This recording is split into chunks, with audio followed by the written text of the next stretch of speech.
justice delivery to Kenyans by appointing the 6 judges whose appointment was unlawfully delayed. And we know the far-reaching effects of that as practitioners of the law.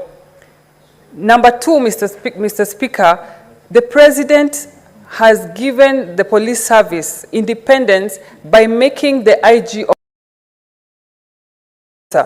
so that they are in control of their budget, Mr. Speaker. And number 2, Mr. Speaker, subsidizing consumption to subsidizing production, Mr. Speaker. And this move, a very smart one, Mr. Speaker. The 5.5 million bags of fertilizers that that the President has been able to subsidize has increased production in the farms and in turn has reduced the food. Mr.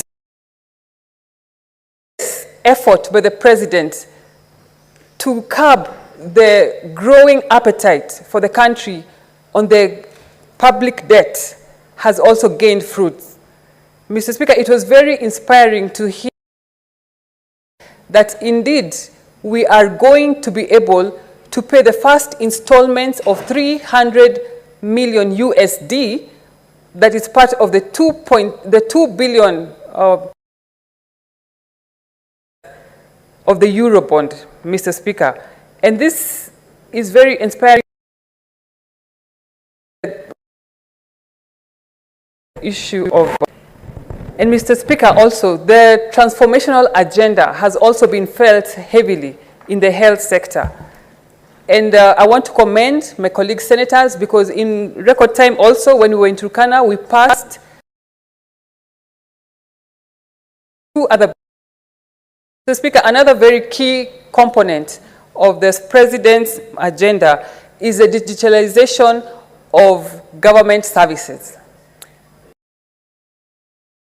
He has led in this initiative in ensuring that 13,000 government services are now digitally available promptly and more effectively and efficiently for the Kenyan. And Mr. Speaker, in seeing that this effectively delivered to Kenyans, Mr. Speaker, I have drafted a bill referred to as the coming to the Mr. Speaker in the coming days. I urge my Senate colleagues to support me. And one of the provisions of that bill, Mr. Speaker, is that to make it mandatory for all civil servants, current and future, to have a certification, a globally recognized certification on ICT, and also to inculcate the digital literacy in the primary schools and high school, and also our tertiary institutions, Mr. Speaker. And as I conclude, Mr. Speaker, I want to end in the words of the President, His Excellency Dr. William Ruto, that we have had to take hard decisions and make painful choices because we owe it to Kenyans to do the right thing and confront facts as they are without flinching or equivocating. I thank you, Mr. Speaker.